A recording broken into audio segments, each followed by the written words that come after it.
Jy luister na die Fairies and Folklore podcast deur Ronel.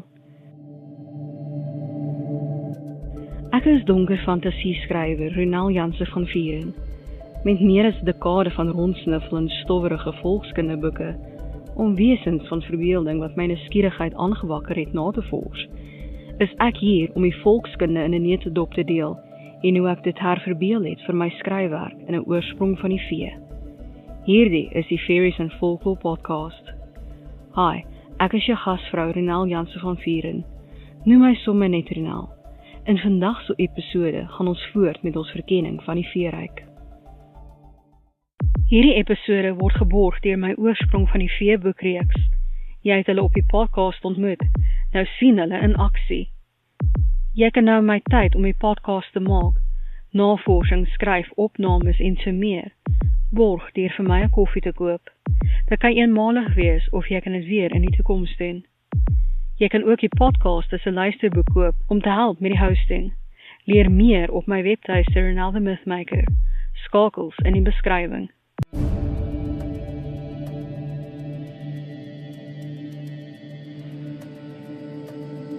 Ons gaan voort met ons verkenning van die werkers van die dood. Vandag se vee, Banshee. Volkskunde in 'n neutedop deur Ronel. Die Banshee, veetjievrou, word in Skotland uitgebeeld as 'n lelike wyf en in Ierland as 'n pragtige vrou. Sy verskyn in 3 gedaantes: jong vrou, middeljarige moeder en verrimpelde ou wyf. Die Banshee het dikwels brandrooi oë en dra 'n groen rok en grys mantel. Haar hare is of silwerwit of rooi, maar daar word gesê dat 'n mens haar meer dikwels hoor as wat jy haar sien. Die klank van haar stem verskil van streek tot streek. 'n melodieuse neerie vir sommige word deur ander as 'n skreeuende nagwese beskryf.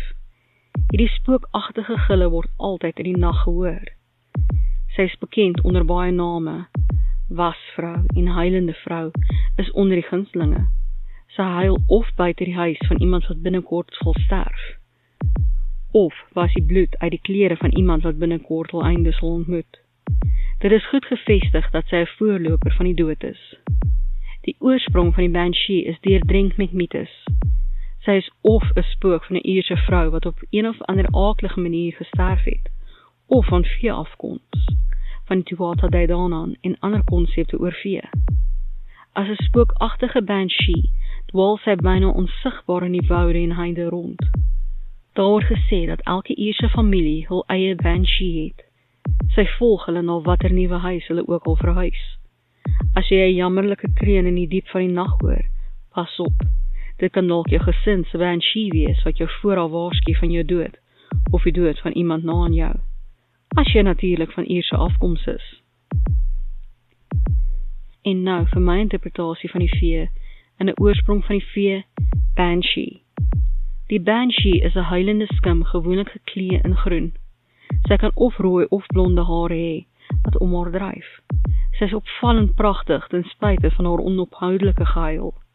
Sodra sy weggejaag word, gewoonlik deur 'n sterker vee, blaas haar liggaam uit om soos 'n rookwolk te lyk, en haar gesig word werklik afgryslik en vreesaanjaend, steeds omring deur haar rooi blonde hare.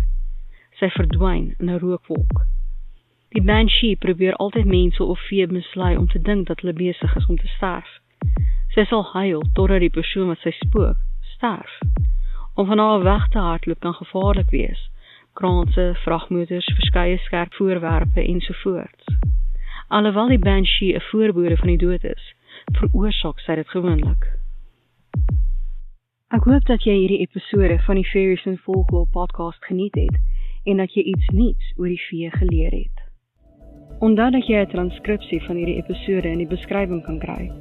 As jy nuut is by die podcast, hoekom nie na my webtuiste ronelthemythmaker.com gaan en 'n gratis kopie van Ongesiens, die tweede boek in die veeverhaalreeks kry nie. Tone volkskunde, toorkrag en gevaar wag. Pas op!